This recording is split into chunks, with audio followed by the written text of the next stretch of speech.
എന്നാ പിന്നെ കള്ള് വിൽക്കുന്നവന്മാരെ പിടിച്ചകത്താക്ക്. ഒരു സർക്കുലർ ഇറങ്ങിയിരിക്കുന്നു. അവന്റെ അസ്ഥാനത്താണല്ലോ ദുഷ്ട അമിതമായ മർദ്ദനം. അയ്യോ, എന്നെ തൊഴിച്ചോണ്ടൊന്നും വലിയ പ്രയോജനമൊന്നുമില്ല സർക്കിളെ. എന്നെ തൊഴിച്ചാൽ നിങ്ങൾ തന്നെ നാറി. ഞാൻ ഇനിയും കുടിക്കും, ഇനിയും പറയും. അല്ലേടാ പൂക്കലേ? ചെല്ല്, അകത്തേക്ക് ചെല്ല്. യമ ഇലയിട്ടോണ്ട് കാത്തിരിക്കുന്നു.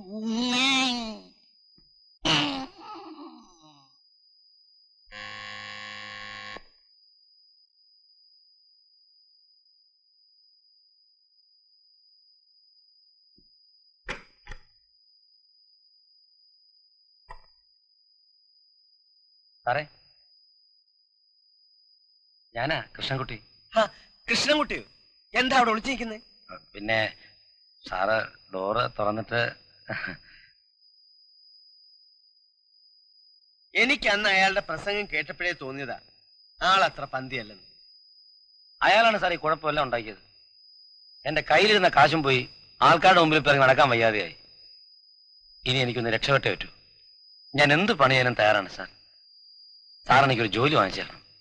ഞാനൊരു പോലീസ് ഉദ്യോഗസ്ഥനാണ്. എനിക്ക് ശുപാർശ ചെയ്യാനുള്ള സ്വാതന്ത്ര്യം വളരെ കുറവാണ്.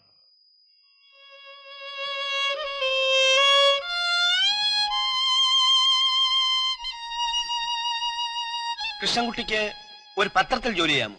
ചെയ്യാം സാർ. പത്രത്തിലാണെങ്കിൽ എനിക്ക് നന്നായിട്ട് എഴുതാൻ പറ്റും. കോളേജിൽ എനിക്ക് സമ്മാനം കിട്ടിയിട്ടുണ്ട്. പിന്നെ ഫോട്ടോ എടുക്കാം. ഏത് പണിയും ഞാൻ മാന്യമായിട്ട് ചെയ്യാം സാർ. ഒരു കുഴപ്പമുള്ളത്, അയാൾ ഒരു പ്രത്യേക സ്വഭാവക്കാരനാണ്. സദാനന്ദനുമായിട്ട് അറിയാമല്ലോ.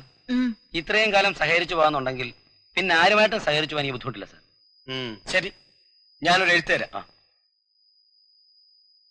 എന്നിട്ട് നാട്ടുകാരോട് എന്ത് സമാധാനം പറഞ്ഞു?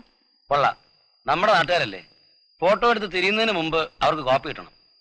നിക്കക്കള്ളി ഇല്ലാത്തോണ്ടാ ഞാൻ സാറിനെ ബുദ്ധിമുട്ടിക്കാന്ന് വിചാരിച്ചത്. കൃഷ്ണൻകുട്ടി, എല്ലാ വിവരങ്ങളും ഇതിൽ എഴുതിയിട്ടുണ്ട്. ഞാൻ പറഞ്ഞാൽ അയാൾ കേൾക്കാതിരിക്കാൻ വഴിയില്ല. പിന്നെ ഒരു കാര്യം, ഒരു കാരണവശാലും കൃഷ്ണൻകുട്ടി അവിടെ ജോലി ചെയ്യുന്നത് കൊണ്ട് എനിക്കൊരു ബുദ്ധിമുട്ടോ പ്രശ്നമോ ഉണ്ടാകരുത്. എന്റെ ജോലിയുടെ മാന്യത കൂടി കൃഷ്ണൻകുട്ടി കണക്കിലെടുക്കണം. All the best.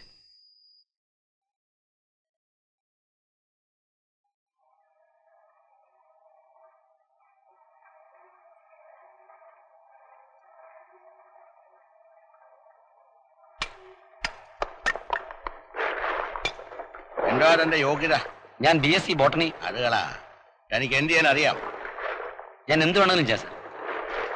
അറിവിനെ ഒന്നും വേണ്ട, എന്റെ വാരികയ്ക്ക് വേണ്ടി തനിക്ക് എന്ത് ചെയ്യാൻ പറ്റും അത് പറ. ഞാൻ എഴുതാം സാർ. പിന്നെ ഫോട്ടോ എടുക്കാം. ഓരോന്നായിട്ട് പറ. എഴുതാൻ നമുക്ക് ഒരുപാട് പ്രശ്നങ്ങളുണ്ട് സാർ. നീണ്ടകരയിലെ അധ്വാനിക്കുന്ന മത്സ്യത്തൊഴിലാളികളുടെ പ്രശ്നങ്ങളെ പറ്റി എഴുതാം. ചവറയിലെ കയറുപിരിക്കുന്ന വീട്ടമ്മമാരുടെ പ്രശ്നങ്ങളെ പറ്റി എഴുതാം. നാടിന്റെ സ്വാതന്ത്ര്യത്തിനു വേണ്ടി കഷ്ടപ്പെട്ട പഴയ സ്വാതന്ത്ര്യ സമര സേനാനികളെ പറ്റി എഴുതാം. അവരുടെ ജീവിത അനുഭവങ്ങളെ പറ്റി എഴുതാം.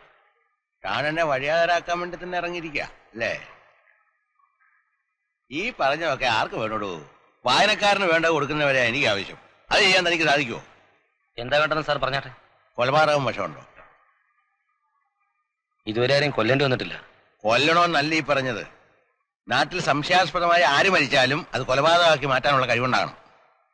പിന്നെ ജോലി ചെയ്യുന്നതിനിടയ്ക്ക് ഇഷ്ടപ്പെടാത്ത പലതും കണ്ടെന്ന് വരും. ചിലർ തെറി പറഞ്ഞിരിക്കും, ചിലപ്പോൾ തല്ലിയെന്നിരിക്കും. തടി കേടാകാതെ സൂക്ഷിച്ചോണം.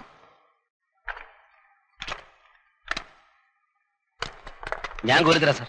ടോപ്പും കൈവനൊന്നും എൻ്റെ അടുത്ത് വേണ്ട. കൂടെ കൂടെ കൊടി പിടിക്കണമെന്ന് തോന്നാറുണ്ടോ? സ്കൂളിൽ പഠിക്കുന്ന കാലത്ത് സ്വാതന്ത്ര്യ ദിനത്തിൽ ദേശീയ പതാക പിടിച്ചിട്ടുണ്ട്. അതേ പിടിക്കാവൂ. വേറെ പല കൊടികളും ഉണ്ട്, പല നിറത്തിൽ. പലരും തരാനും തയ്യാറാവും. പിന്നെ തന്റെ ശമ്പളവും കിമ്പളവും ഞാൻ തീരുമാനിക്കും. എന്റെ ജോലിയുടെ സ്വഭാവം രീതിയൊക്കെ നോക്കിയിട്ട് തന്നെ വേണോ വേണ്ടായോ എന്ന് ഞാൻ തീരുമാനിക്കും. ഇനി പണിയെടുപ്പിക്കുന്ന കാര്യത്തിൽ അവസാനത്തെ തുള്ളി വരെ ഞാൻ പിടിഞ്ഞെടുക്കും.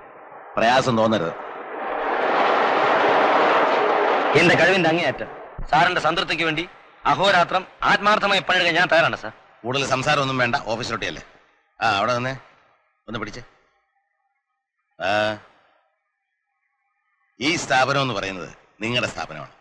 ഇതിന്റെ ഉയർച്ച എന്ന് പറയുന്നത് നിങ്ങളുടെ ഉയർച്ചയാണ്. ഇങ്ങോട്ട് വാ, ഒരു ലക്ഷ്യബോധം വേണ്ടേ? അങ്ങോട്ട് പോ.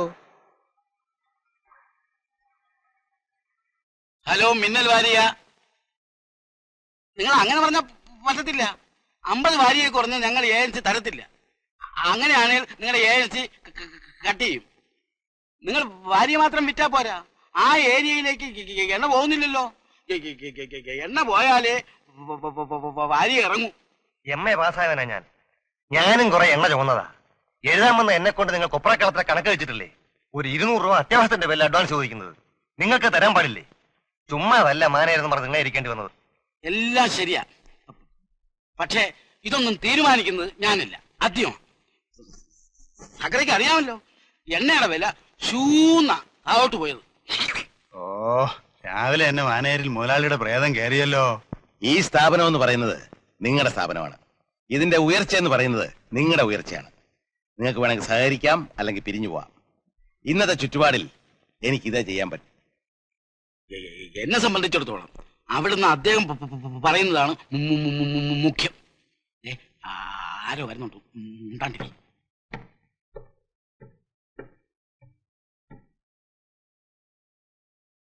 ഒപ്രാക്കളത്തിൽ നിന്ന് വരിക. നിങ്ങൾ അല്പം ഒന്ന് വെയിറ്റ് ചെയ്യണം, നമുക്ക് സംസാരിക്കാം.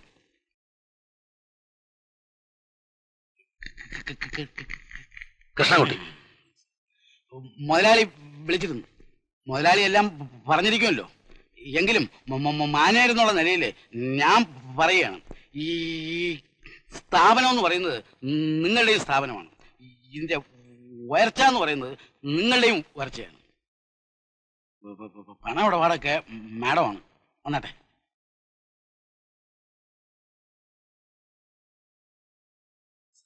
സക്രിയ നമ്മുടെ ഭാര്യയ്ക്ക് വേണ്ടി പുതിയതായി ജോയിൻ ചെയ്യാൻ വന്ന ആളാ.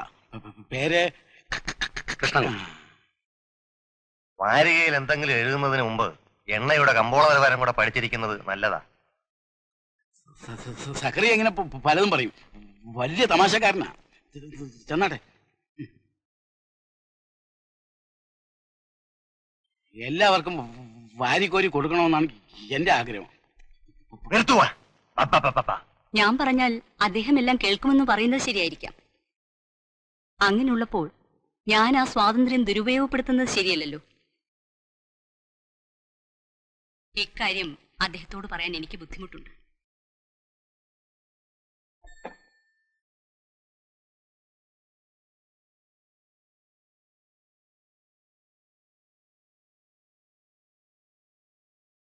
കൃഷ്ണൻകുട്ടി 1000 രൂപയാണ് നിങ്ങളുടെ ശമ്പളം ഫിക്സ് ചെയ്തിരിക്കുന്നത്. വളരെ സന്തോഷം. ഇതിൽ 600 രൂപ ഓയിൽ മില്ലിന് നിങ്ങൾ നൽകുന്ന സംഭാവനയായിരിക്കും. ബാക്കി 400 രൂപയിൽ 200 രൂപ അഡ്വാൻസായി വാങ്ങിച്ചോളൂ. താമസത്തിനും മറ്റത്യാവശ്യ ചെലവുകൾക്കും.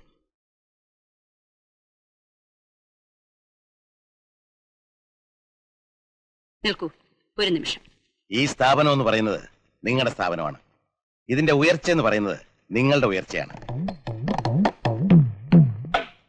സാറേ, ഇവിടെ വരുന്ന എല്ലാ ആൾക്കാരും ഈ നാരായണനെ കാണും. നാരായണനാണ് ആദ്യം അവർക്ക് താമസിക്കാനുള്ള ഇടം ശരിയാക്കി കൊടുക്കുന്നത്. പിന്നെ അവര് വലിയ ആൾക്കാരാകുമ്പോ നാരായണനെ മറക്കും. സാറിന് താമസിക്കാനുള്ള ഇടവും എന്റെ കൈവശമുണ്ട്. എന്റെ കമ്മീഷൻ തരുന്ന കാര്യം മാത്രം മറക്കരുത്. ഒരിക്കലും ഇല്ല. എന്നാ പിന്നെ ഇന്ന് വൈകിട്ട് തന്നെ അങ്ങോട്ട് മാറാം. പിന്നൊരു കാര്യം, ഈ സ്ഥാപനം എന്ന് പറയുന്നത് നിങ്ങളുടെ സ്ഥാപനമാണ്. ഇതിന്റെ ഉയർച്ച എന്ന് പറയുന്നത് നിങ്ങളുടെ ഉയർച്ചയാണ്.